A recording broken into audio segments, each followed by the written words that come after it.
Hello，歡迎翻嚟個頻道，我係程式員 Kason 啊，真係太耐冇同大家傾過偈啦，因為咧最近一嚟咧就公司又要做嘢啦，跟住喺空餘嘅時間咧又要去處理下呢個247 Pro 嘅一啲問題。我唔知道睇嗰節目有幾多係 programmer 啦，又或者係對 IT 有興趣嘅，因為小弟咧都係2-3年前咧先開始轉做呢個 programmer 就係咁啊，所以咧喺寫曲上面咧，都仲係有好多嘢需要學啦，咁樣咁啱啱亦都係去開發咗自己個人嘅第一個應用咗 AI 技術嘅一個程式啦，咁叫247 Pro 啦，咁可能大家都會喺我嘅其他影片咧度見到呢個247 Pro 嘅影子嘅。首先我都 update 下自己嘅狀況啦，因為可能大家都想知道究竟一個程式員去開發自己嘅 web app。一個網上應用程式會遇到啲咩困難呢？咁話說咧，都係意料之內咁樣，係出現咗好多 bug 啦，各種各樣唔同嘅 bug 都會發生嘅。因為咧，小弟呢個 app 都比較複雜嘅，除咗有 AI 呢個元素之外咧，因為都想咧係有自動化啦，咁同埋咧係可以網上付款嘅。咁網上付款呢一 part 咧，其實都係幾難嘅。咁同埋咧，因為係一個網上應用程式啦，咁所以又要 cross platform 咯，我哋叫做即係無論你喺平板、喺電腦或者喺手機，你都可以有一個啱嘅畫面，即係 responsive 嘅一個 design 咁，所以都花咗好多時間去處理啦。咁同埋中間又有好多唔同嘅一啲 authentication 嘅問題啦，要處理。因為大家知道咧，如果你係一個網站，要涉及到俾錢呢樣嘢咧，其實要處理嘅嘢真係好多，因為你稍有差池咧，其實都好大鑊啊，係嘛？即係你收錯錢，又或者有啲咩意外出現咧，咁都會收到好多唔同嘅投訴嘅。咁所以咧都係見到個 bug 咧就要去處理啦。咁所以咧都搞咗一段時間。咁搞咗一段時間之後咧，而家終於咧都漸進佳境啦，都好完美啦。暫時呢個嘅 stage 咧，我都覺得好完善㗎啦，個 app 已經係咁做到晒我預期想做嘅嘢啦。咁當年大家都知道啦，你做一門生意，咁當年整好之後就要話俾人哋聽你有啲咁嘅 product 啊嘛，咪如果人哋都唔知道你有咁嘅 product 啦，咁有興趣嘅人都唔識得去揾你啦，咁所以咧就開始咧要涉獵點樣去 set Google Ad 啦。咁我唔知道其實聽我嘅頻道嘅朋友會唔會有人都有做下啲小生意啊，或者會唔會都係會 set 啲廣告咁樣啦，尤其係用 Google， 因為佢都係一個叫做咩呢？好多人使用啦，係咪？咁即係我哋用佢嘅平台，最主要就係因為佢多人用啊嘛，多人用咁自然可以 reach 到一啲對我哋 product 有興趣嘅人嘅機會率比較高。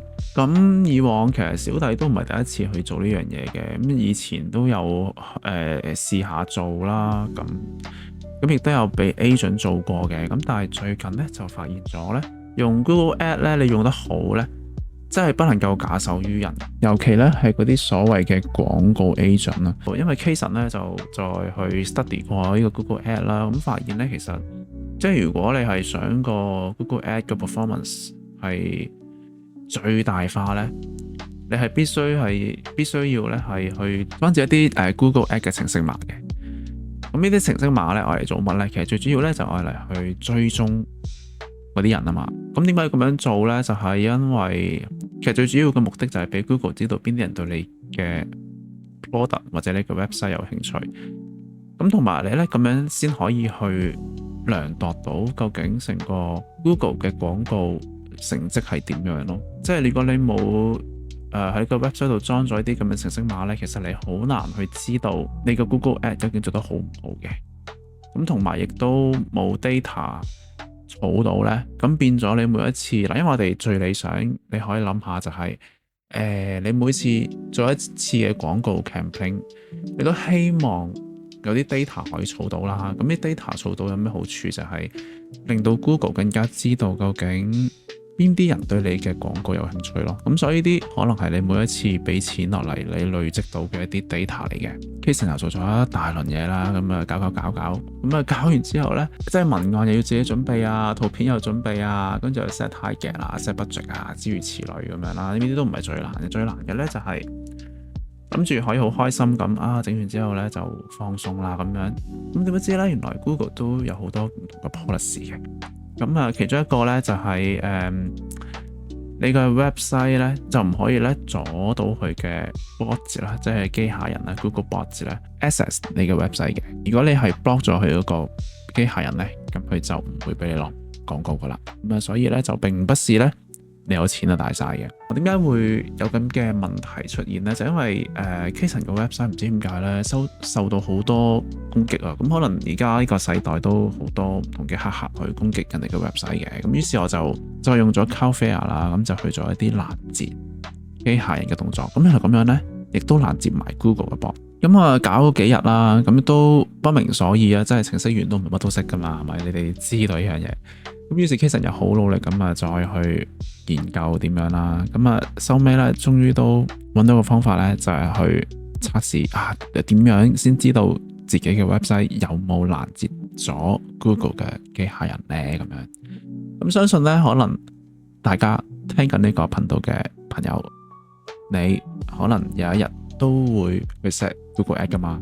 咁可能你都會去領呢樣嘢嘅。咁今日咧 Kason 就教大家點樣可以有一個好簡單嘅方法咧，去檢測到究竟你嘅 website 有冇阻到 Google 機械人 Google Bot 去 access 你嘅 website 啦。咁我哋即刻入去教學嗰度，呢個咧一定係幫到你可以慳到好多時間同埋慳到錢嘅一個技巧嚟嘅。因為咧，如果你叫出面嘅 agent 做咧，唔收翻你1-2千蚊，我諗都唔會同你做到咯。咁首先我哋就喺 keyboard 嗰度咧就撳 F12啦，咁應該大家咧就會見到一個畫面啦。咁呢個畫面咧，如果你係做 programmer 嘅話咧，應該都成日都會見到佢噶啦，因為我哋係非常之需要啦入去我哋嘅 console 咧去睇一啲網站嘅異常嘅狀況嘅。我哋今日咧就會透過用 F12啦，咁就去到 Developer Tool 嗰度咧，咁就入到去一個地方，咁咧就可以去check 下究竟我哋個網站咧有冇 block 到 Google Bot 嘅，係啦。咁入到去個地方啦，咁大家咧就可以去撳呢3點，咁咧就會見到有更多工具啦。咁更多工具嘅時候咧，就可以撳網絡狀況啦。咁如果大家撳咗之後咧，就應該係呢個位。咁見到呢個位之後咧，大家就可以喺呢度咧見到有使用者代理程式啦。